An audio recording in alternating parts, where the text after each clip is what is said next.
Welcome, y'all, to the PlayVS 2022 in the fall. Don't you forget it, the leaves are falling and all that. The high school championship featuring the Washington, D.C. DCSAA, the District of Columbia State Athletic Association. It is time! The players have jumped in. We are burning hot off the plate. And my partner here, MCC, how you doing, dog? I'm good, man. I mean, I don't think they could have waited for us, actually. It looks like they're already well underway. Kazuya Mishima versus the Wii Fit trainer, and already the first stock has been taken out. Out the gate, they are burning. And if there's anything you know about Kazuya Mishima, it's those quick I love Kazuya, man. He's one of my favorite characters to play in the game. I play him all the time. He has so many moves. Very faithful to the Tekken series if you are a fan of it. And I think they did an amazing adaptation into the Smash Bros. Series. Look at these combos, man. The Electric Wind God Fists. That one itsy-bitsy bit of that up B, and all of a sudden your stock's gone. It's crazy how the hyperbox interaction still works like that in Smash. But hey, it's absolutely incredible to watch these players, man. Super solid play so far. Wii Fit trainer trying to come back with something of the sort, but the air dodge gonna leave you a bit too far down. But Smash Ultimate, you know it, you're always recovering. Barely managed to recover there by the Rage Drive. He's at 100% Kazuya Mishima with that Rage Drive. Gonna do a little bit extra damage. Has a command grab on deck if he manages to land that. Very easy stuff right here. Pistol charged up here. One good solar slider. Hey! Ooh! Forward tilt that reflector, yo. One of the strongest reflectors in the game, too. Not even. Straight up the strongest reflector in the game, my friend. It has like a 2.7 times multiplier reflecting. It's like 2.7 times the damage reflected right back at you. You can probably lose your stock even if you're at 0%. That's ridiculous. I assumed it was at least, like, comparable to the reflects, but 2.7? Absolutely crazy, man. You kick... That's a strong leg. Kazuya Mishima doesn't skip leg day, man. Not a single day of the week. You know he's in there just squatting over and over. Got weights on him, like Rock Lee. Like lore-wise, this guy gets tossed into a volcano. Like he comes out unscathed. Like this guy just hit the gym, lift some weights, did those squats. It's too powerful. You can't stop. This man is too powerful. Yeah. It's like our really game, just like absolutely love it. I absolutely love watching this character. Watching this character, especially played at such a high level, is, in my opinion, such a work of art. He has so many moves, so many combos, but he requires that very precise movement and that very precise input, just like an FGC fighter you would expect in any other game. Yeah, and it's awesome to see that kind of representation in a game like Smash, where you have truly different styles altogether instead of just, your standard. I mean, look at the match we're watching. We just saw a Wii Fit trainer versus Kazuya Mishima. The Wii Fit trainer is telling this. We can make a whole story, man. Wii Fit trainer is like training Kazuya. He's like, work those legs, True. Feel the Kazuya's on the Wii balance board or something. Yeah. No. To break it down a little bit, I know we started off hot. Slow it down a little bit. This is, again, our high school championship team battle. It's a 3v3. So these players will be going head-to-head, back and forth, in best-of-5 sets. And the first team to reach 3 Ws for a set will be the winner for today. And on top of that, we are only in game 1 of our first set of 5. Our first set, man. Yeah. I think if that game right there was any indication, I think we're in for a lot of good games of Smash Ultimate today. Oh yeah, I mean that one was not only quick, but at the same time, it's crazy how that kind of momentum can not only either make or break a set, but on top of it, it forces adaptation that you can't see in any other kind of game. Like, that kind of steamroll doesn't just leave somebody clueless on what to do. In Smash, there's always an option. I think what I really enjoy and what I'm really going to want to see is the fact that there's 3 players on each team. Yeah. There's a lot of communication going around. There's like a lot of studying. Like, I have no doubt everyone sitting in the background is watching exactly what's going on. Given that advice, man. How many times can you say in Smash Ultimate that you have a little mid-set coaching here and there? You got some teammates watching your back, man. Maybe something there's missed, maybe some of their habits that you didn't see. Well, your teammates can pick up that slack. Even if you fall, you still got a chance on another person, man. Totally. And on top of that, like, your teammate styles, you know how they adapt, you know how they play, and you can really absorb what they take from that set into your turn. And then that's the beauty of a team battle, yo. You have that communication, like you said. You have that chance to really adapt as much as possible. And in a game like this, it's way too important. Well, it looks like we're running it back. This time we're going to be on a different stage. Town and City is the place to go, as we can see the players are ready. Same characters, Wii Fit Trainer versus the Kazuya Mishima. Game number 2. Once again. Town and City as well. Town and City, very good. Would be pretty nice for Wii Fit. Actually, I'm actually of the opposite opinion. I think this is a very good stage for Kazuya. Very flat stage. Yeah. Gets rid, once you get rid of those platforms, Kazuya really likes flat stages, just because he can get so much off those down throws. As you saw right there, you tried to get that down throw into the Electric Wind God Fist. Already at 100% though, so maybe I could be wrong. Maybe you're seeing something that I'm not, Suplex. I want to say that Wii Fit has a better chance at least playing more neutral. Town City for the pure fact. What a down tilt off the ledge! Get out of here! You don't have any more iframes there. Get up already. For me, Wii Fit Trainer has exactly what a DLC character has. That deep breathing is such a powerful mechanic. Some people kind of compare it to a Cloud limit break because of how strong it is. The actual damage output is insane. On top of that, you get a little bit of healing as well. The deep breathing can be something that can honestly steal stocks day after day. Speaking of stealing stocks, guys, you about to get in here. Not quite yet. Forward smash wig whip. Here we go with the command grab. We're trying to get those electrics. There we go. Gets the Nair spike hitbox, but not enough to get him lose the stock. Oh, look at him waiting just right there. That's so scary. Just crouching in the corner, like forcing you to make a move. You're in the very corner. Gets that F smash from center stage. It doesn't matter. Wii Fit Trainer's gonna lose that stock. Do not roll in my neutral. Kazuya Mishima. Oh my god, I loved what he was going for right there. He actually used the Heaven Sword right there, that down B command grab. Actually very smart for the Wii Fit Trainer right there, just to DI back in towards the stage, because he would have definitely lost the stock right there if he held away. Yeah, one of the few command grabs where the actual victim of the command grab can DI instead of just the attacker, right? So I just want to make a quick attention there, Suplex. As you can see on your scoreboard right there. Oh my goodness. Super armored right through the S-Smash. I guess that's a lot more important than what I was going to say. I was going to bring some special attention to the scoreboard right there. You can see those red numbers, man. Crumple gets the Stature Smash. Ooh, Heaven's Door off the combo. Goes for the beam. A little bit accurate this time. I'm working on the accuracy. You missed that one, but try another. If he can get this deep breathing, which he does, Wii Fit can still be in this game for till 15%. Look how much damage that does with deep breathing. Yeah, just forward tilt. That's a smash attack right there. That is a smash attack. Ooh, wow, waiting for an option right there. The Electric Wind God Fist didn't try to get a follow-up on there. 146%. Rage is building up quite a lot for this Wii Fit Trainer. Rizzles, for one way to patiently close up this match. We're at 40%. No need to rush here. You have the lead. Go for the dash attack. No dice. It's back up. Now smash up air does not take it out. Town and City does have a notoriously high ceiling. Stage with the highest ceiling in the game. One more time for the fans. He's trying to get those electrics, man. I told you, this Kazuya's such a technical character. You really need to practice those. There we go. Oh, I love that wave line. Just couldn't get the follow-up. 215% now. I don't know how we fit still in this, but we're rocking it. Back air off stage now. Don't let the game turn into sleep mode. Deep breathing goes for it. No problem. That's all right. Still alive. 22. Has to try to land. Oh my god. There we go. The forward air is going to do it. Oh, that was terrifying. Right, looks like Rizzles taking for that long. Yeah, Rizzles takes another game right there. 2-0 currently, the set. I love the name, by the way. The play on riddles. The play on riddles? Local hero in Toronto, man. Very close friend of mine, too. Oh, really? Yes. That's sick, yeah. Very close friend of mine. Amazing.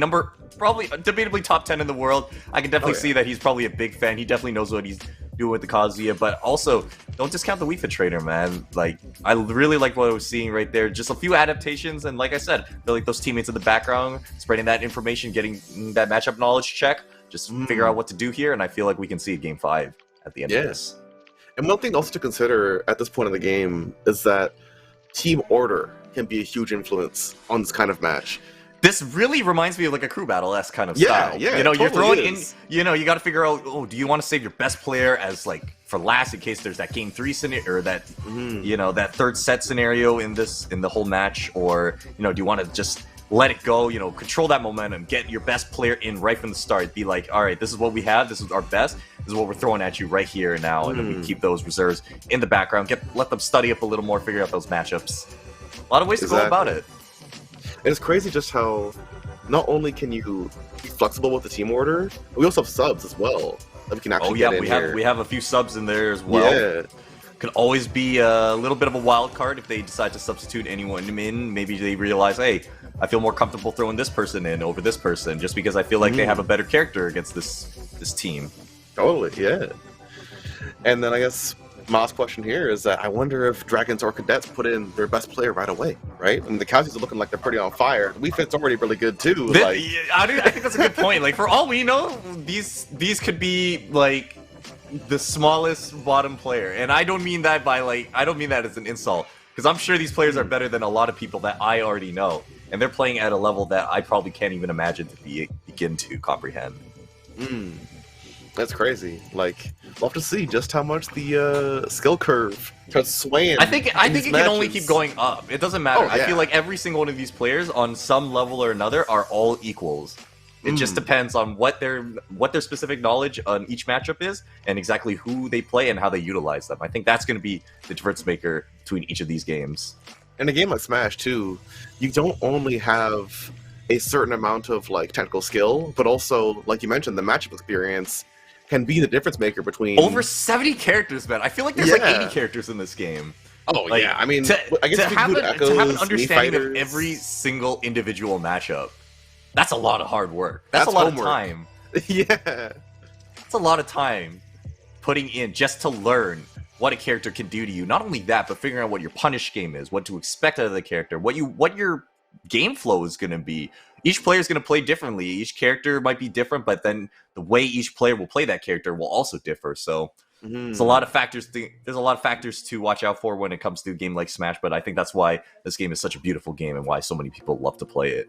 Oh yeah, it's pretty sick. I mean, hey, we just saw main stage yesterday. Like, absolutely incredible, absolutely incredible. The best of the best, going right at it, and we're seeing just a little bit of that. These people are way young.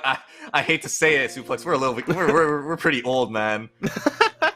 I mean, I'm 23. Old. We're getting there. We're getting there. Like we have no dream of being able to play at the level that these people are, and they have so many years younger than us. Like, I cannot wait. Like, we're talking competitiveness here. I can't wait to see what these people look like 3-4 years from now, when they can probably play at the exact top level that we love to watch day in and day out. Now, may I remind you though, Mango's 30 years old. Oh man.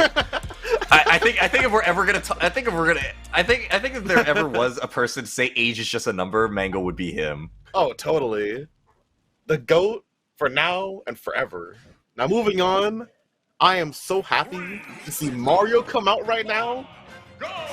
That's my GOAT right there.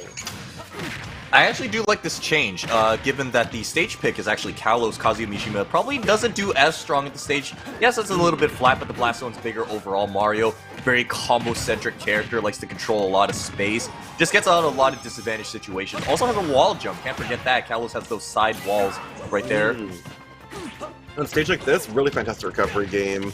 Pretty solid neutral game with the fireballs, being able to manipulate them on the platforms and such. And the combo tools in the corner, like, you could easily get 20% right now from a good combo across that platform. But it looks like Prince right here gets himself a nice lead, 126%. Oh, gets that up smash, gets the extension. Playing himself a little disadvantage, but gets out of it. Keep it going now. Up airs, pressuring the shield, waiting for debate on any other option. Up smash blips, but we're in the corner now. Ooh, I love that call out up smash. Calls out his landing right there.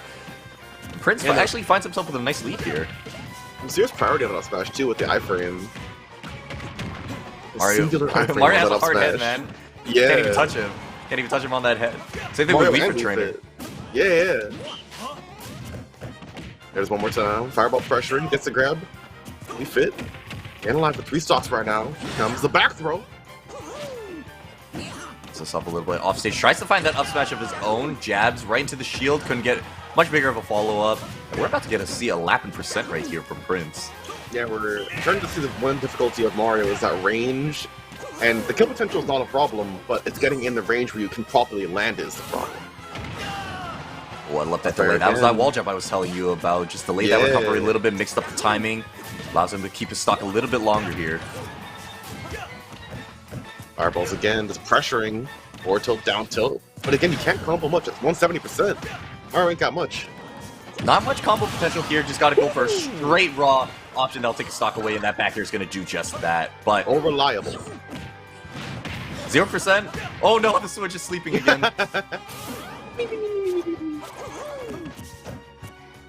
One more time. Wants to get up attack, but no punish. Yeah, finds himself at the corner of the stage right here. Oh, this is going to be big damage. Oh, misses the up air, but finds another one. Misses it again. That's very unfortunate. Could have been big damage. Exactly what Rizzles needed. Here we go. Off the platform there we combo. go.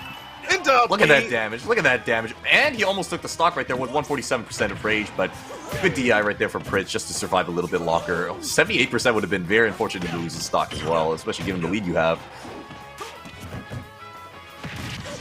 One more time. Neutral air coming in clutch after Mario's big head. Oh, I love that up tilt right there. Down air. Doesn't take it off the top just yet. 182% still counting. Back That's throw. a back throw. That's gonna do. Wow, that's gonna do it. So much rage on Mario.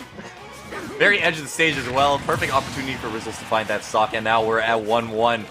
Essentially the last game of this first set. Hashtag coming in. Up throw into down air. Into forward air. For a quick 40%. Get mad at that. Here we go with the up airs one more time with the platform. Oh, look at the forward spike, but not today. I love Very smart DI. Very smart DI from Prince right there, holding in just so he could avoid getting hit by that spike hitbox of the forward air from Mario. Allows him to survive a little bit longer with his last stock. But the defense from Prince AFL has been really incredible so far. Being able to stay alive for unnecessary amounts of percent. Let's talk about Rizzles right there. He actually lost that first stock ahead. He was down in this game right here, but now he finds himself with a nice lead, 105% of 82. Both players on the last stock, last hit situation, just each looking for a stock, and there we go. That call out, that up smash calls out that jump, and we're not done yet for the set. That was clean. It's crazy how you see a character like Mario try to fight against Wii Fit Trainer, and it's so clear the difference between a combo character like Mario and a combo character like Kazuya are. I mean, Kazuya actually just looks at that one hit very slowly. He's going to try to put some pressure on you, get that stage control. If he can get an electric, you're in a lot of danger. Mario can play a more active role. He can get some grabs. He has a lot more speed than Kazuya. He can get more in your face than Kazuya probably could without the crouch dash as well. And Mario obviously has a little bit of a wall chip, can mix up those timings on the recovery, and I think that's what we saw right there. But good stuff for Prince. Yeah. Managing to survive right there. Take a game off. Now it's 2-1 currently.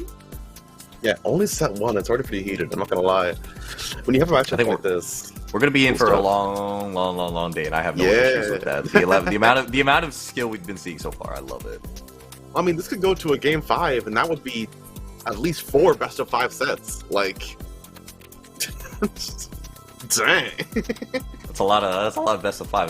That's yeah. If my math is correct, that's about potentially 15 games we could be seeing by the end of this. Yes. But hey, we love it here. We love it here. Some good Smash Bros out here. Especially for a high school level, like, this is something that I'm really happy to see. Now something interesting to take note of is Rizzles actually did make the switch to Mario right there. Yeah. Even though he did take the first 2 games as I was like, Kazuya Mishima. I'm surprised you're swapping now. But the Mario still worked. We saw it almost did take game 3 right there. Maybe just a swap right there just to throw the opponent off your sense a little bit. You know, maybe it's like, oh, you know, they're figuring out my Kazuya. Maybe I should switch to one of my other characters, get them off my scent, and then maybe come back to the Kazuya now that they've gotten a game of the pocket or the secondary or whatever you want to say it is. Just mix it up a little bit. Meanwhile, Wii Fit Trainer, obviously Prince, still been staying with the tried and true, and it looked very successful in that game number 3. Made some nice adaptations. Totally. I don't know. I want to see just how much we get character variety in this tournament too, because I mean, hey, we already got Wii Fit Trainer. Love to see it. Mario. Wii Fit Trainer, Mario, Kazuya. Like, I'm trying to see some more Samus. I'm trying to see some more. I don't know. Let's go for Isabelle. I don't know. Like.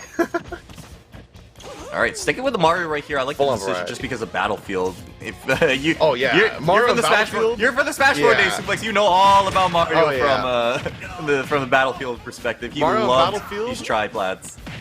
Like, you name a better duo. That's all I can say. I don't know, maybe Cloud and Battlefield.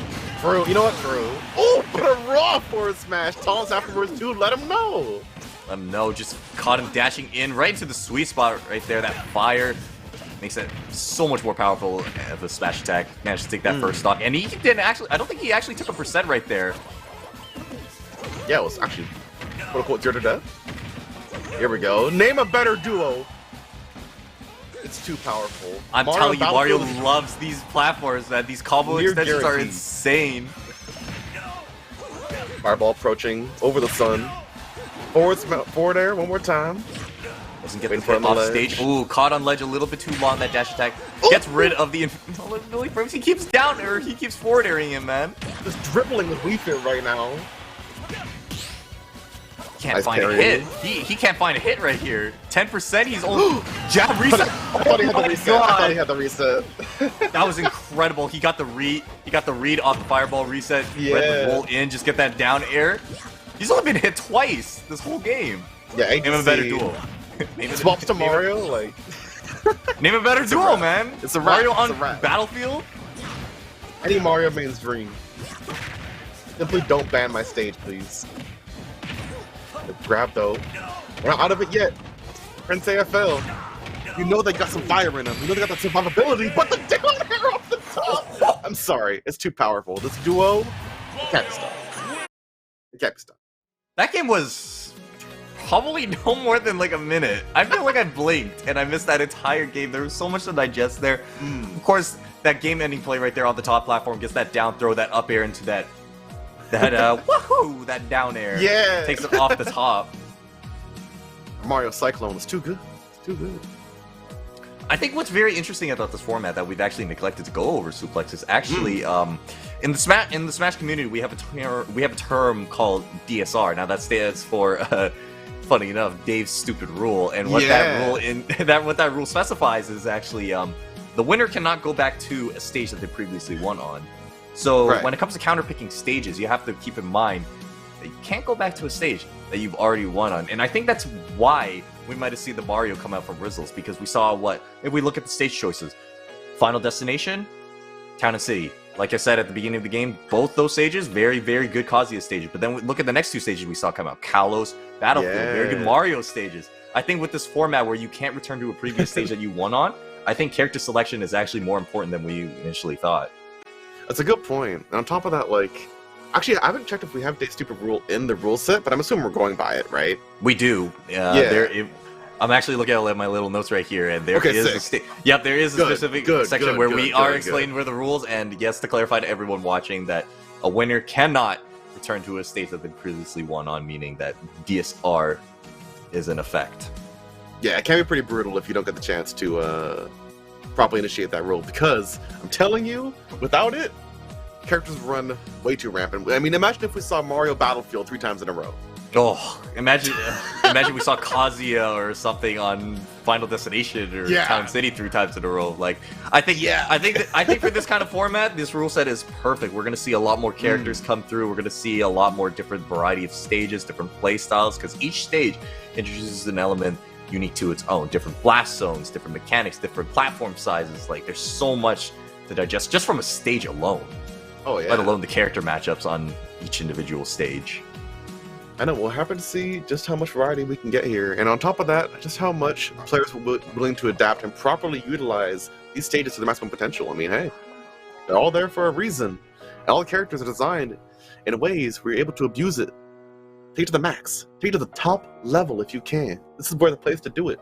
Grand Finals, 3v3, show off your stuff, yo. We're going in set 2 in just a minute here.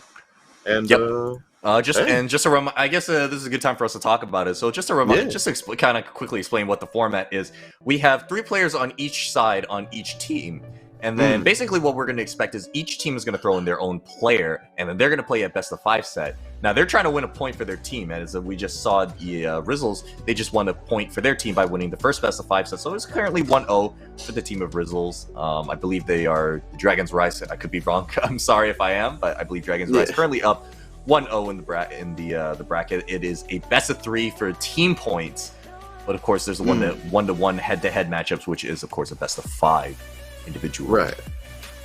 Yeah, we're only getting the set 2 here. I feel like I feel like even me saying that is so confusing. It's confusing, but very, very thankful to our production team in the background. They actually made it very nice and easy for people, you and me especially, at home watching, that there are 2 individual score sets, so you will be able to pay attention to which is the team score and which is the head-to-head score, so you'll know exactly what each set and each match score is individually, which will hopefully make things a lot easier. And I can definitely appreciate myself, Suplex. It makes it so much easier to be able to keep track of things overall. Yeah, I mean, I'm really hoping that we get to see that score only get higher and higher. I want to see at least 1-2 in that set. I told you, the way this format works, we could have seen a potential of 15 games. Obviously not now because the first set is over. We got, 14 games because we didn't get a game 5. So there's still potentially 10 games left to watch in this entire match. So I'm excited to see what happens. And of course, I'm sure the teams are deciding who they want to throw in next. It's just a matter of what kind of matchup we're going to see here and what stage they want to go on and everything. There's so much speculation going on right now between you and I. Oh yeah, I have some answers for you though. Now live from production, we've got World Series 2. Of course, on the side of SJC, we have Meliodas. I'm assuming that's the pronunciation, Meliodas. And versus on DCI's side, Kid Cruddy. We're about to jump into it, yo. Get ready. Oh, it's a classic matchup. I feel like I'm watching 64 right now. Melee even. Got a remote bomb now. Can't set it off while it's in Pikachu's hand. As you can see on the top there, as we mentioned before, the red is the current set score.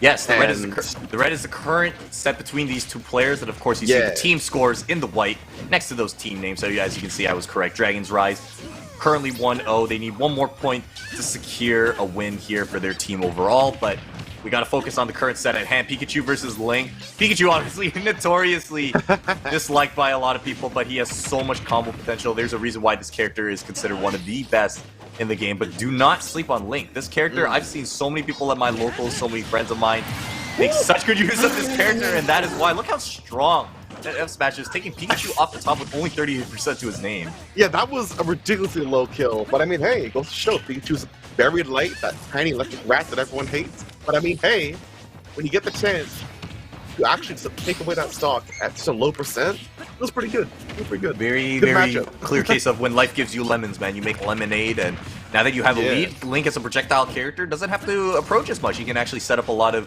unique situations, use that remote bomb, use those arrows, kind of just use that big sword exactly like that. Look at that. Forward tilt on that platform, just chase Pikachu off stage, keeps him control. Yeah, I'm loving the way we're seeing Pikachu actually use some ability to get around these projectile setups that Link's throwing out. The boomerang, the bombs, all being more or less taken care of. But when you have setups like that, forward throwing the bomb, might get pretty dangerous. Smash off stage now. Bombs back in. I like it. I like it. And one of the best, like we talk about regular recoveries, I think Link has one of the best ones. Just the ability to use that bomb as a recovery option. Doesn't matter where you are, you can launch yourself from anywhere and you'll be safe and sound. Love a little thunder attempt too to the stage there. Ooh, put them downer. Who decided to give Pikachu a spike? Who decided? Somebody on the Smash team decided to give it to him, and right now Kid Cruddy is eating off of him, able to get that stock, but right then and there, Meliodas. I hope we're pronouncing that correctly. Yeah. It's that second stock down. We get a production check if we can, but we're getting in there. On side of Dragon's Rise, we're looking to be maybe one game down, but we're just getting started here. This is why I said this is gonna be a long set. We still have 2 other players we have to see potentially. Of course, Kid Cruddy would love to secure the win, but Meliodas proving right now that they've got the skills to win it. Currently up a full stock, keeping very nice control and pacing of this game too. Looks good. I like the up air there with the wall jump that we mentioned earlier. Through the forward smash with the down smash to catch you. No problem. Your boy toast. Absolutely no lag on those down smashes or those smash attacks, and Pikachu is really making a comeback here. Thunder, ooh, actually uses it as a combo disruptor right there. Very fortunate. Yeah, it's lucky when you have great tools like that, and you use them to that kind of effectiveness as well. That's a lot of hours you put into Pikachu at that point, where you're able to actually break out of confirms for opponents with the Thunder. Trying to go a little bit deep right there. Oh, the delayed hit of that smash attack, and Kid Cruddy finds himself back in the game. They find themselves back in the game, 80%. Immediately get the back air, and they're taking control of the pacing of this game suddenly. Yeah, Meliodas is looking really good on the lockout side. There it is. Just eliminating options, approaching safely with the bomb. Forward air, closing it out, no problem. Game 1, going over the side of SJC. Very nice. Meliodas looking really nice right there. Took control of the game nice and early. Lost it a little bit in the middle there. Lost a couple stocks, but they made it back when it counts, so that's that final stock. Of course, getting that first game under their belt. Still a best of 5, needs to win 2 more to get the set back to 1-1 apiece, but very interesting set right there. Pikachu versus Link. This is what I love to see. Yeah, just getting that early lead, establishing that stage control, forcing Kid Cruddy right there to approach on their own terms, and that's the reward you get. Yeah, I mean, we saw how Kid Cruddy was doing a really, really good job at recovering. As we saw, of course, Meliodas was setting up bomb traps, nair delays, like off stage, trying to make sure they can catch the recovery with the zap, I like to call it. I never really have a good name. Thunder Jolt, right? Quick attack? Thunder Jolt, quick attack, yeah. You got those, right? Yeah. Yeah. You got the names correct. You got the names correct. But no, yeah, just doing a really, really good job at outplaying the amount of setups that Meliodas had. But when it came down to it, Meliodas just had the lockdown, and when you have setups that are safe as well, all it takes is that patience to wait for your opponent to make one mistake, and boom, gone. And when Pikachu's got that low of a weight class, it's even easier because you have to make less guesses, less chances to have them survive, and boom, game 1 goes over to HJC, just like that. All right, well, it's going to be long. I want to see what kind of adaptations we can see. Meliodas, obviously, they looked really, really nice game 1. Their link is actually very textbook, very textbook in the sense that they get the lead, slow down that pace of the game, and that's so important. Something I glossed over and touched on briefly, but never got to explain. When you're the projectile character, that is your biggest tool. You want to play into your strength the best you can. Get that early lead, force your opponent to approach, and that frustration is slowly going to set in. Trying to get in against a projectile character, so difficult to do. Yeah, especially when that hits as hard as Link, like... It's pretty bad. And he has the disjoints with the sword. Like, Link is a sword character and a projectile character all in one. It's so brutal, because the moment you go in, trying to close in that space, and you get impatient, and you get hit by forward smash, and you die at 40%. Sorry. It's brutal out here, yo. But seeing Pikachu, once again, it's just like, I feel like we're just watching like a classic match of Smash 4. It's just going back in time. I haven't seen these characters on screen in a hot minute, honestly. You know what? I would say the same, but I'd be lying if I did. I watch this game on a week-to-week basis. So you see a lot of Pikachu and Link so far? I mean, I haven't seen these characters in the meta very often, so... Oh, definitely not in the meta often, but locally, I see these characters all the time, and it's always a treat to watch these characters. Look at that combo right there off the Thunder Jolt, rising up air into the back air, 22%. Couldn't get any further extension off there. I think if they wanted to, Kid Cruddy probably wanted to get a little bit more stage control right there, but still, nice combo right there. Force smash. Of course, it's an optional double hit, so I mean, hey, if you see it whiff, back off, take your time. But if you see it hit on the block like that and you don't react, you might get either forward smash or dash attack to your trouble. It's that down air, that spike hitbox you were talking about, man. Who gave Pikachu a spike hitbox in this game? I don't understand. This character's got enough tools. Oh, love that Thunder. Little reversal, actually. He gets himself some stage control instead of having to recover. Very like the idea right there. Off the bomb. Maybe making it easy to recover for Pikachu here. Yeah, there it is. And the forward smash. Has so many recovery options. That's side B, that's Skull Bash, horizontal as well as vertical recovery, as well as mixed up with quick attack. Like, you have so many which ways to recover as Pikachu is incredible. Here we go. After trying to catch.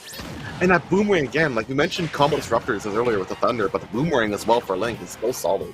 Actually might have been able to save Meliodas' life right there, save their stock, because it looks like they were in a little bit of a blender, a little bit of a combo, but still hanging on. Wow, that up tilt miss. Pikachu's such a small hurt box, just couldn't get hit by that. Nice tags. Oh, and unfortunately fell out of the up B. That's very unfortunate for Meliodas, and neither character has still lost the stock. Smash that back hitbox. Finally gonna steal it first stock in this game. And Link's pretty heavy too, 190%. Like, you're able to live for quite some time. I think as heavy as you are, Link might still see himself losing a stock right here really quickly. No character can probably survive at 200%, right? It shouldn't be. It shouldn't be possible. And yet, here it is! The down air. And a little bit of extra percent all before you perish. And there it is, forward till the end of the stage. Yeah, definitely not a bad idea. You said getting a little bit percent right there. 39% looks way better than the 10 or so that they were initially holding on to. Whatever lead you want to get, just make it bigger.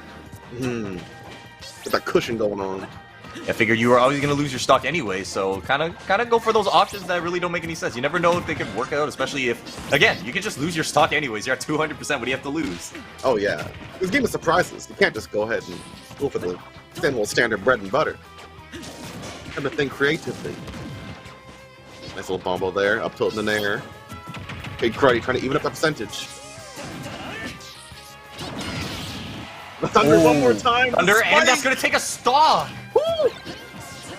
Yeah, that was really solid. You can see that was so solid. I actually don't even. I don't even know if Meliodas had a jump right there. I think they might have used their jump when the Thunder hit. Oh yeah, I mean either way, once you respect the Thunder, there's no chance of getting out. You're getting hit by that sweet spot, and you're gonna go ahead up the stage. No, Kid Cruddy got lost in the sauce right there. Quick attacks right into the blast zone. Tries to get a little bit of a mix-up. They still have themselves a nice lead. Nice tech. Once again, tries to get the Thunder Spike, but doesn't. But look how much percent Kid Cruddy's managed to get on just from that offstage interaction. Super worth it. It's an Aaron. Kalos definitely one of Pikachu's best stages. Definitely something we should probably mention. Pikachu has a wall jump himself. Obviously, the recover and their Thunder Jolts, they cling to the wall. So if you're trying to recover, man, you can't cling to the wall. It's impossible. But we can see Meliodas using the bomb recovery to its maximum effectiveness here to get back on stage safely. Mitigating that need for Pikachu to go off. Nice call out with the F smash right there. Gets a little bit of percent and a lot of rage on Link as well. Woo! Barely alive. Good DI there from Meliodas. 150% now. One touch can be all Kid Cruddy needs here. Oh, tries to go for the read right there. Forward tilts. Lost his bomb. Oh, I love that idea. I think they wanted to actually go for a down air right there, but instead they just got stuck on the ledge, and that's not. I don't think they're coming back from that. You were off stage. You get hit by that down air. Once again, that spike hitbox, which for some reason they introduced, but once again it's gonna work out for them perfectly right there. Yeah, that was pretty brutal. You can't recover like that against Pikachu. You have to try to bait it out some more. The bomb recoveries are really good when you're that high of a percentage. You might just end your own stock at that point, honestly. No longer an option. I can't remember. Smash Ultimate Link, because there's like 3 Links in Smash Ultimate. Smash Ultimate Link, Regular Link, Young Link, and Toon Link. Yeah, exactly. They're all Link, but they're all different. Exactly. They each have their own tools, their own. Of course, they have their own frame data and everything. The speed and the recovery of their own moves, the launch power. Like every single moveset is different, even though characters technically they're like more or less the same. Yeah, but they have those striking similarities where it looks like you see Breath of the Wild Link play, and it's such an often like trap game where you're setting up Boomerang, you're setting up Bomb, you're setting up arrows to make sure they can combo into each other, and then allow you to land a forward air, a down air, anything for a kill move. You see here there's like Toon Link, who get extreme combo opportunities with the up tilt, the forward air, the back air. Yes, Toon Link. I think the way I like to separate them is Link is kind of the middle one. You know, he hits hard. He has like a lot of utility. The remote bomb, one of the best things I can say about his kit right there, just the ability to place the remote bomb down, detonate it at any time, use it as a combo extension, use it as a combo starter, use it to put pressure. And you got like Toon Link you were talking about, very good neutral tools, very good aerials, just good general hits in general. Obviously the projectiles are there, but Toon Link is able to put a lot of pressure on you. And then I think there's Young Link, which he's just super fast but super light. He's just super fast but super light. He hits hard, but he can also lose his stock pretty quickly because of how light he is. Drink that milk. Gotta strengthen up those bones. Ugh. Any Melee fans, they're gonna hate that taunt. Please. They're very, very thankful that Smash Ultimate introduced taunting and the ability to cancel taunts because that taunt was so long. Yeah, it didn't heal you back then, right? It didn't. It doesn't even heal you now. It's just it was the longest taunt in the game. I remember in Project M they actually did make it heal you, but that's a whole different topic. Moving into our next game here now, though.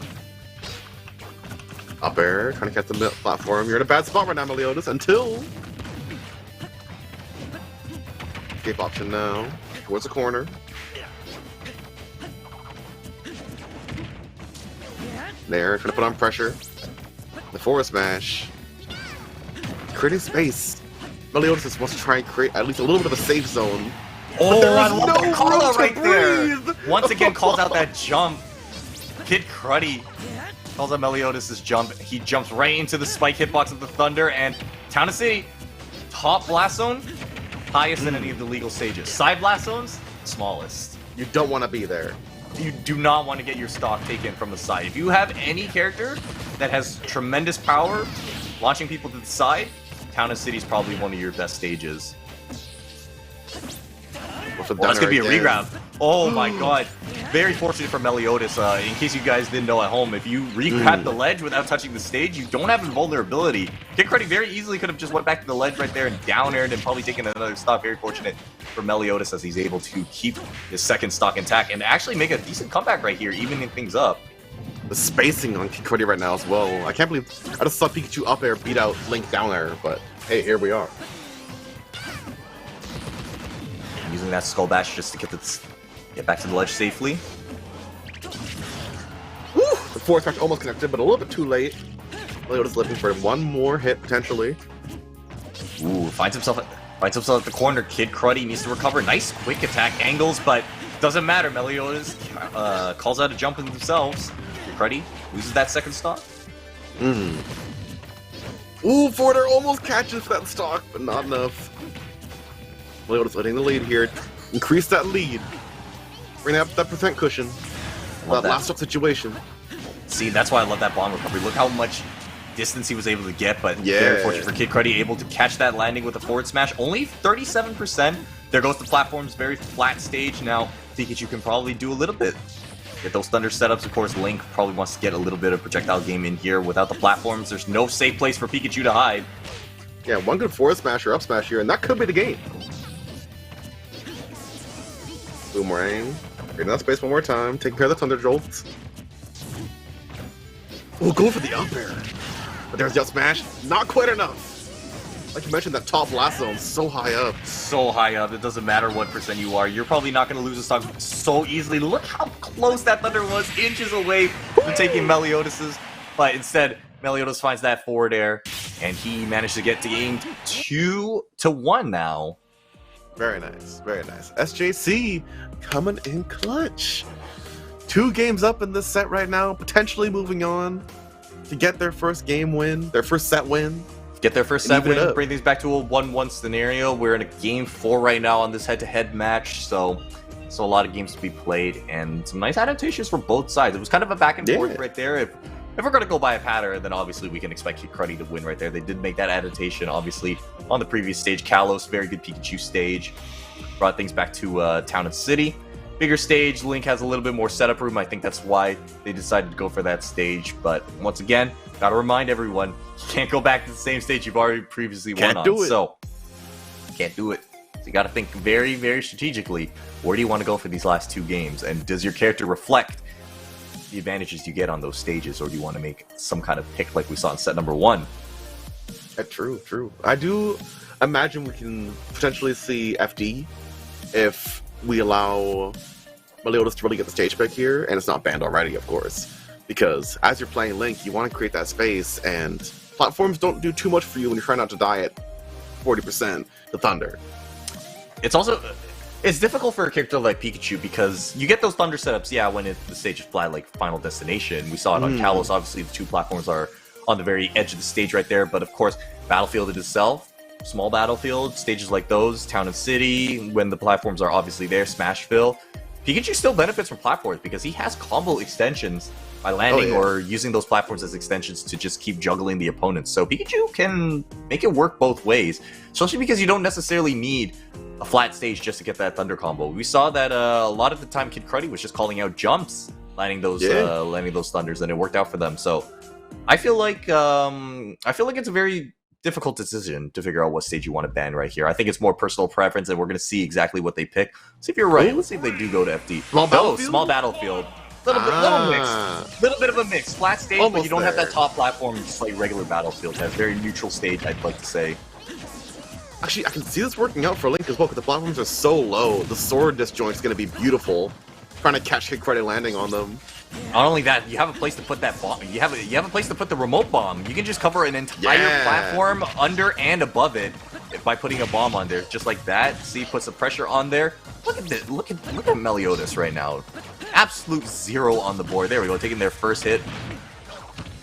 You saw earlier with the forward smash, you get that little extra projectile at 0%, but not anymore. Moving into the actual game now, 69%.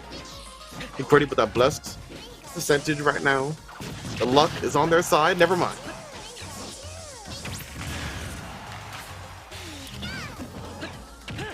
Covers with the skull dash. Oh no, he doesn't get the tag!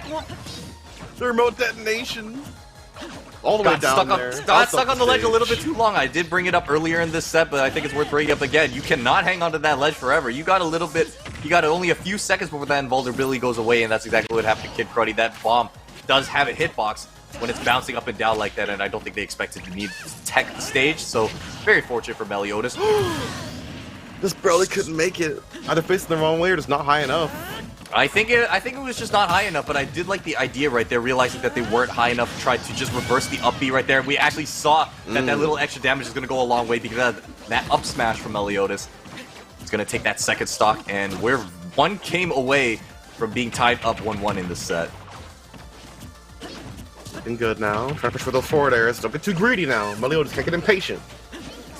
Oh, wow, had the read actually. Just unfortunately misspaced that forward smash just by a little bit, but can't get discouraged by that. There we go. Oh, that time got the right read and the right spacing, but just couldn't let it go on time. Stock down for Kid Cruddy. But right now, it's more than possible to even this up. Only 35%. Down smash connects. Off stage now. It's your chance. Ooh, actually read the bomb recovery angle. He got the right arc, actually. It's a very difficult arc to be able to recognize immediately. Kid Cruddy just standing right there, just couldn't find a punish. Oh, and once again, couldn't get the tech.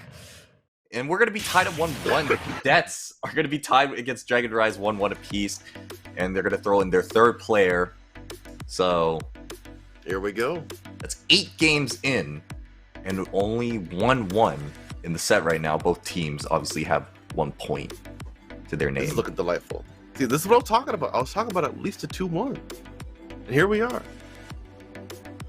We don't have no steamrolls this time. No steamrolls, and that's what you'd like to see, right? You know, like I said, I feel like on a fundamental level, every single one of these players probably going to be equal in some sort of way or another. I think the big difference maker is just how they utilize those characters. And I hate to say it, but that matchup check. You have to know your matchups. Not to mention, like, now that we're going into the deeper parts of the set, we're seeing at least a more representation of the full team's power, and I'm really happy that we get the chance to have more and more players show up on screen, because if it ended at just 2-0 and that was it, what's the point of a team battle? Like, come on. I mean, yeah, everyone gets a chance to play right here with a game with a third head-to-head matchup here. Everyone would have gone to play. Everyone contributed to the win in some way, you know? Yeah, that teamwork, yo. That's where it's at. Teamwork makes the dream work, Suplex. Yeah!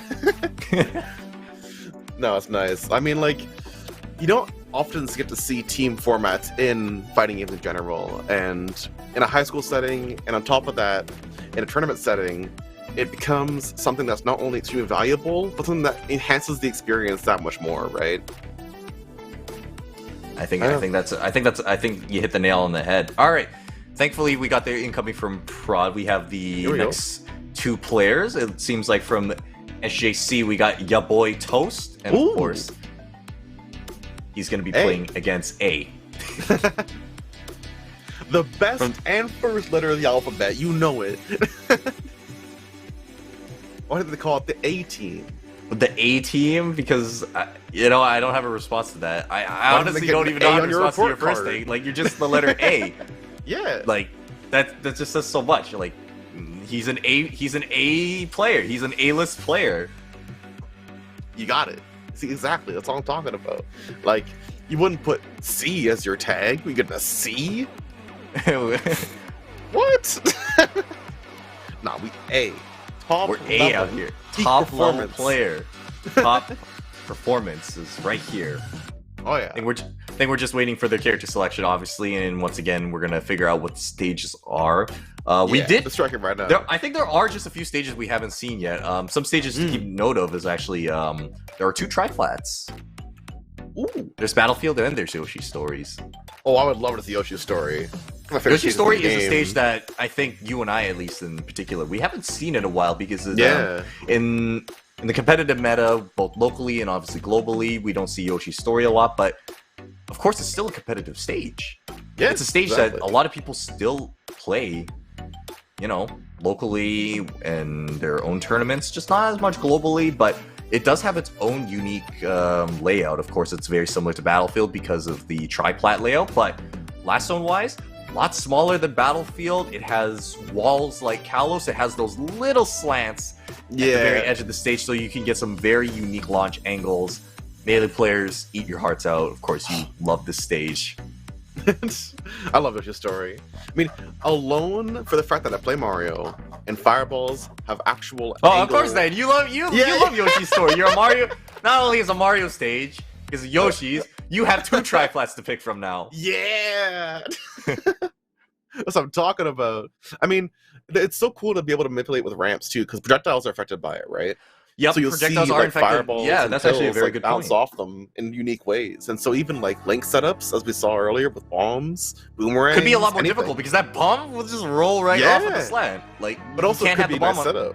Yep, the bomb's just gonna roll right off the stage with the slant right there. Yeah, and I've seen Link players go to Yoshi's and then like go to the other end of the stage, jab the bomb over, it'll slowly roll, they'll get a hit, and then as the bomb falls off, it's set up perfectly for a ledge guard. Exactly. Yeah. Now, I think this might be a surprise for you and me, because I've been keeping track. One stage, or there's been 3 stages we haven't seen yet, but one of these might be a surprise. We have not seen Pokemon Stadium 2 yet. Crazy, as we usually always start there, right? Everyone and their mother always starts Pokemon Stadium 2. Here we are. And I am speaking things into existence. That's what I'm talking about. Hell yeah. No, see, it's crazy how we haven't seen this yet, but now that we're here, it just feels natural. It just feels so natural. Like, I feel like a weight has actually just been lifted off my shoulders. It just feels so weird. Can it really be a Smash Ultimate set if you don't see the Pokemon Stadium 2? This is the stage that everyone picks on. If they don't want to do counter picks, you just ask if you want to go Pokemon Stadium 2, because no one dislikes the stage. The stage is as neutral as it gets. Platforms are a little bit higher than small Battlefield, blast zones as well, but overall it creates an environment where any character can excel on the stage. No weaknesses, but not huge advantages either. Yeah, speaking of weaknesses, though, I'm surprised to see Piranha Plant out here right now. A character we don't normally never see. A very underrepresented character, but one that has a lot of threat value. I mean, look how much shield damage that did. That was a down B just charging it. Oh, tries to counter. Whiffs the counter and gets punished with an S smash. Look how strong Piranha Plant's head is, man. Yeah, the spice, you do not want to touch that. Yeah, here comes Sora.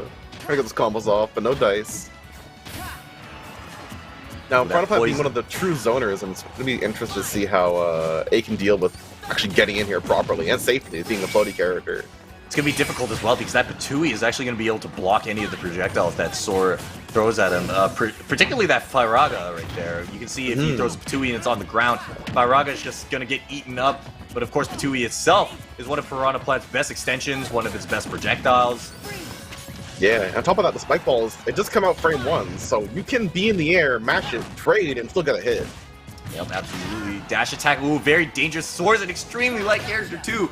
We saw how close that up smash was taking it, and I feel like, yep, another one is going to, in fact, take it. Speak it into existence, man. I know you were a prophet. I am a prophet. The spike ball's in neutral one more time, though. Into forward air, getting some nice percentage. Oh, that Poison Cloud is doing so much damage. You do not want to get grabbed at that Poison Cloud because then you're going to get jabbed. Look at the angles right there. He's going deep for it. Going for the full flex. Give her toast. We're ending it in style right now. Spike ball one more time. One more time. Patui off the stage.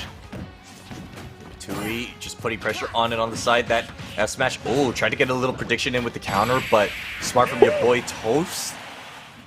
Waits it out, throws him off stage, gets that Patui hit, and that's a 3-stock, actually. It's too reliable. It's too reliable. That was the first 3-stock we've actually seen in this entire bracket so far, or at least from today, but very good play from right there from your boy Toast.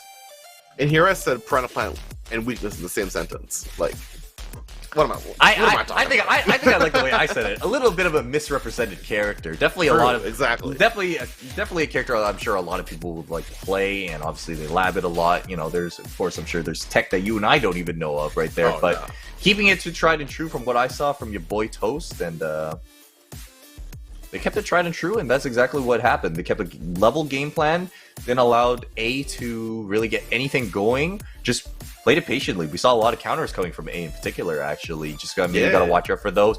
Be very careful. Obviously, the counter itself can act as a reflector, but it doesn't reflect it back. It just turns the projectile into yours. It's a very passive reflect. So not much you could do against the projectile right there. So, gonna see what kind of adaptations we're gonna see here. Yeah, looking forward to it. And also, to see Sora again is always pretty hype. I mean, people have been looking for this character for so long. People have been waiting for this character for over 5-6 years, I think. I want to say a decade at least, honestly. A decade? I don't think it's been a decade, man. Oh, definitely. I mean, when did Kingdom Hearts first come out? It was over a decade ago, right? Definitely over a decade. Yeah. I mean, I feel like the character's been popular enough since then that people have wanted him, at least in a not as loud representation. Because I remember, like, since Brawl, people have been asking for. I mean, if we want to go into a little bit of a history lesson right here, the Smash 4 days when they did the ballot to decide what characters they wanted to add as downloadable content, I believe Sora was the #1 character worldwide. And that's funny because when they initially released Bayonetta, they said that she was, and I think in North America, the #1 character pick. But that neglected to account for the fact that there's the worldwide decision, and everyone, of course, wanted Sora. And it took until this very year for him to finally be introduced to Smash, and the world was all better for it. We're going to see it back here in Game 2. And listen to this song, man. Genova playing in the background, Final Fantasy music with Sora. I feel like I am playing Kingdom Hearts right now, even though I don't think the song plays, but I don't care, because Cloud is in Kingdom Hearts. Yeah. It all works out, honestly. It all works out lore-wise.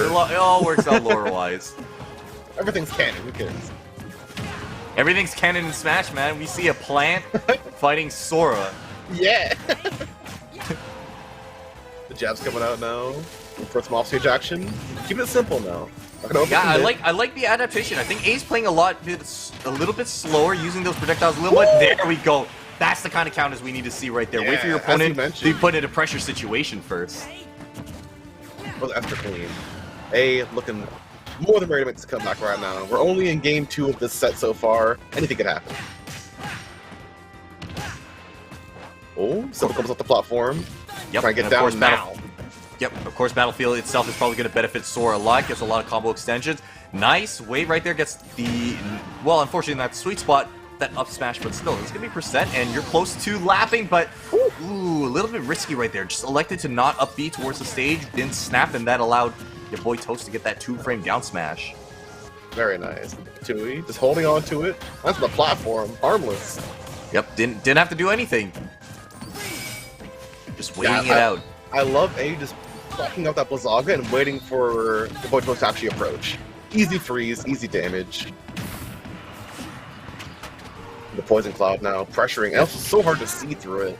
Yep, that's the whole point. You cannot even see what Piranha Plant is doing if they're in that Poison Cloud. Ooh, that's so much damage right there. That's Force of Recovery, taking him coast to coast. Like that up smash. Ooh, fades back and gets the F smash, and your boy Toast takes the lead. 98%. You can definitely close this out if you really get the good hit, but until then, survive.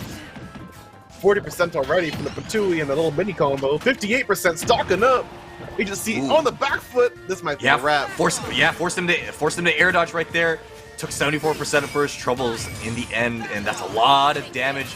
Your boy Toast still sitting at 111. Piranha Plant's a heavy character. From down low. What a snipe from downtown. That was ridiculous. I mean, from you clearly see. you can clearly see that your boy Toast loves Piranha Plant. That was as perfect as you could have gone on that last stock right there. Launched him off stage, kept him there, forced options. We saw that forced air dodge, sent him back off stage with that down smash, just kept throwing him back there, and then ultimately finished it off with that Patui. I was gonna say it honestly. At 111%, he was still very, very, very good position because of how heavy Piranha Plant is. Yeah. Who would have thought that a plant in a pot could rival some of the heaviest characters in the entire game? That is one heavy pot. Yeah, I mean, the skin that your boy Toast is using, that's a gold-plated pot. That's pretty heavy. That's pretty heavy right there. That's some top quality pot makers right there for Piranha Plant. But I guess that explains why he's so heavy. You can't throw this plant away that easily, man. Ain't no way. You're not throwing this plant, period. I mean, let's think about the size of Piranha Plant, too, and the size of Sora. That pot is, like, up to Sora's waist. That's a lot of dirt in there. Alright, anyway. Well, going back to that game, I think overall, I did like those adaptations that A decided to make right there. Played it a little bit more meticulously, a little bit slower, utilized all those spells, the Firaga, the Blizzaga, the Thundaga, just spaced out Piranha Plant a little more. Obviously, the stage pick helped a lot as well. You know, Battlefield, definitely a good stage, utilizing those platform extensions, obviously, but I think just that moment where he decided to go in a little bit too much more than he needed to, and I think that's when they started kind of falling apart. That gave your boy Toast a little bit of opportunity to make that comeback. Yeah, I can see how A is really using the zoning from Sora really well, but the movement hasn't been truly capitalized on quite yet. And that's not a discount A either. Your boy Toast is like just watching him play. It's very tough difficult to catch him. It's very to catch up to him. Yeah. He's using that Patui, he's using the Poison Cloud, the down B, which once again does so much shield pressure just to play keep away. Yeah. It's hard to get in. It's a lot easier said than done. That's what I'm saying, like, all you have to do, I mean, it's not all you have to do, but the main objective here now for A is to try and really utilize that free floating movement that Sora has, because counter, while it works once your boy Toast actually gets on you, your boy actually has to get on you first, and so I don't think your boy Toast really wants to do that too often, so that was Piranha Plant. Couldn't have said it better myself, honestly. I mean, zoning is zoning, right? When you're playing Sora, zoners be zoners, but I think even in this game, zoning can have its own unique properties. I mean, like, a lot of people, obviously people are going to find zoning, a little bit more boring, but that's because you're, when you're comparing zoning to, like, head-to-head action, like, you have Ken, Ryu, you have quite literal fighting game characters in this, in the game. You have Ken, you have Ryu, you have Kazuya, obviously compared to, like, those characters just absolutely boxing with you, trying to go in, and then you compare it to, Piranha Plant or Link. It's not going to seem as exciting, but I think there is something to be said about zoner characters when they're playing to their best, because I think it's just such a beautiful art form, and that's what we've been seeing from your boy Toast actually this whole game. He's been able to play keep away from A, just not allowed him to get in. Yeah, I mean, if he keeps up this pressure, then this should be a pretty simple game through, but the adaptation from A has to come in clutch here. Oh, that Patui just rolling off the stage. It's so terrifying. It's so terrifying. It does so much damage. It's a lingering hitbox. Like I said, it is easily probably Piranha Plant's bread and butter. Oh, coming in clutch here as well. Yeah. A little bit late in the follow-up. Little Wei couldn't get the follow-up. Oh, once again, misses the up air off that down tilt. Couldn't find it. Runs right past him, and your boy Toast is going to punish with a down smash. Gets a dash attack. Doesn't have a jump, but thankfully Sora with an incredible recovery. Yeah. That's the move we need to be talking about, right? Great hit on the Thundaga, too. Just unfortunately couldn't find a stop, but right there, gonna get that 2-frame. Your boy Toast, and I think that might be the weakness that A might have just found right there. If you can force Piranha Plant to recover, Thundaga is as free as it gets. Piranha Plant has absolutely no way to avoid it unless he swerves to the side, but by then you're risking maybe losing your stock anyways. Patui again putting on so much pressure, and there's a down smash. Evening it up. We have answers for both sides now. Now how can we adapt and overcome them? Good damage stacking on right now. HC, I don't think they have the nukes right now. But if they did, the damage could be so much higher. Maybe homework for later. Oh, I love that option right there from from A, just using that to get in. Notice that the Patui has that little bit of end lag. Oh my god! How did that miss? I think he hitbox shifted that up smash. Just slightly. Ultimate has the most crazy hitbox interactions. They're usually pretty accurate too. Usually. But there are some random exceptions sometimes. What a counter from full screen! Sends them across. Your boy Toast in the last stock Coast to coast. Finds yourself for the lead right here. One stock away from being able to take a game, but then back hit of the down smash from your boy Toast. This is ferocious right now. They're one stock away from securing the win for the cadets right here. Oh, gonna go under? Your boy Toast showing off. Showing that ability to recover with sword, just able to completely go under the stage, one side of the stage to the other. You gotta mix up the recovery as much as possible. Keep it on their toes. Fireball coming in. Fireball. Undaga. What a beautiful spot dodge! Absolutely on point right now. A is awake. Or can you close out the game? You're 40% behind. The Thunder can't quite outzone. What a counter! What a counter! Woo! Now that was right there. Picture perfect counter right there. That was the sweet spot right there. You said it game one. Watch out for those spikes. I think they might have been listening to the broadcast right there. That counter hits that sweet spot at that F smash, and it doesn't matter how heavy you are. You're gonna get when you're multiplying the power of a smash attack and reflecting it right back at the person who launched it. Goodbye. See ya. That's about it. And speaking of that's about it, that's the set right there. 2-1 for SJC. Congratulations. The cadets are winners today. God Actually, dang. we're not done yet. Not done yet? We're not done yet. It's I'm tripping. You're tripping. It has to be 3. Oh. It has to be you have to win 3 first. My bad. I'm a little too The cadets excited. still need 1. But with that win, A is definitely keeping Dragon's Rise within fighting distance, of course. Every game so far has ended at game 4. And I think A has... that probably puts a lot of pressure on A right now, because you got to be the one to get things back to a game number 5. Right. That's what I'm saying. The pressure's on now. Now that I misannounced it, maybe there's a chance. There's a chance here right now. This is a little bit of reverse commentary curse right here, you know? Yeah, exactly. Like, you speak something into existence, well, you just say the opposite. It's like, oh, they did it. Oh, I mean, yes, this was 100% planned.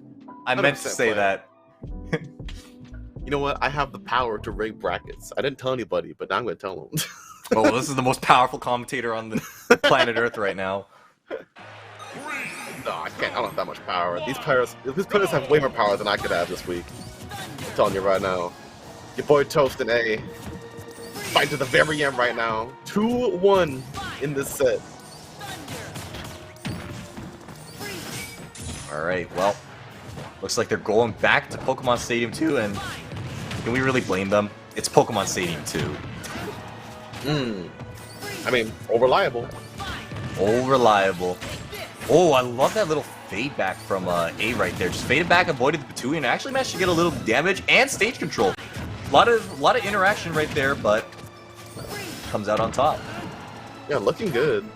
And as we mentioned before, like I'll keep saying it again. The movement from Sora is so important, as you have that free floaty maneuvering to be able to not only drift around and avoid the Patuis like that, but also to try and bait out recovery options, bait out coverage options. But if you keep it simple right to the ledge like that, it's predictable, and your boy Toast is gonna see it coming. And I love the patience we saw from your boy Toast right there, realizing that A actually lost his jump when he got launched back out there, so just waiting for the up B, absolutely no way to air dodge the Patui, and that's exactly what let him get the stock right here. Blizzaga coming out, oh, needs to get the stock, but turns around the F smash, or the up smash, excuse me. These counters Counter's not going to do it, actually.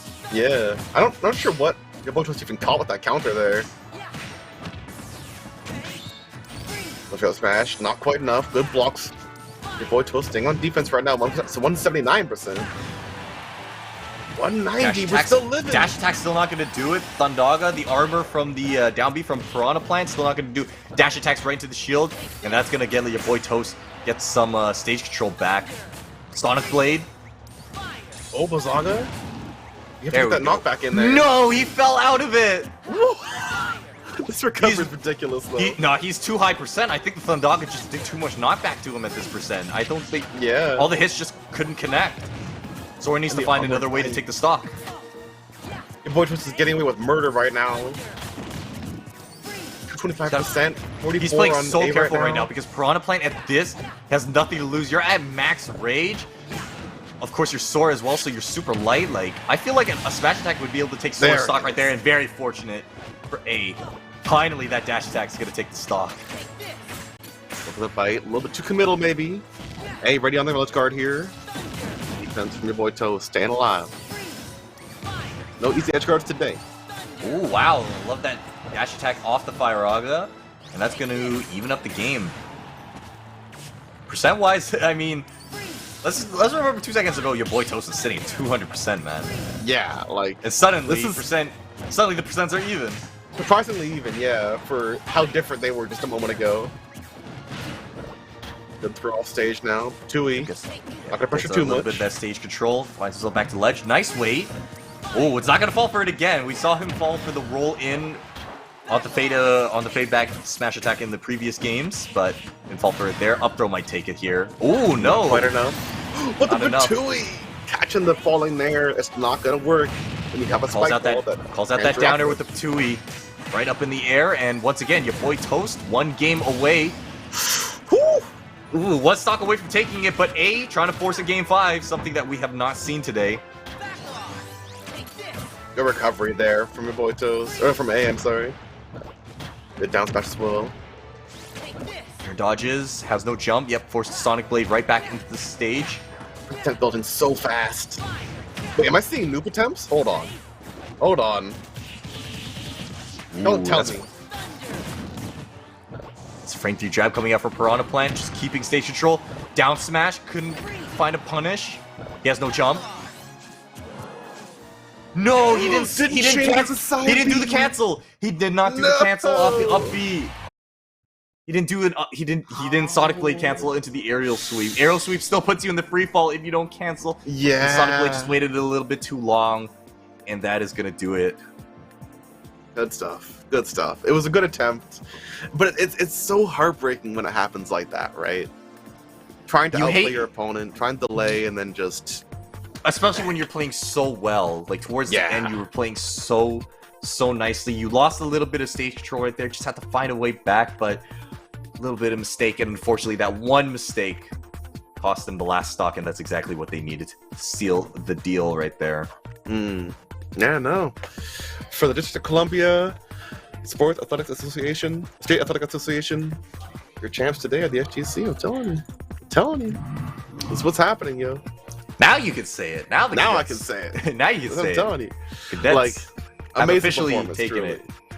Cadets have officially won it 2-1, and with that, we are done.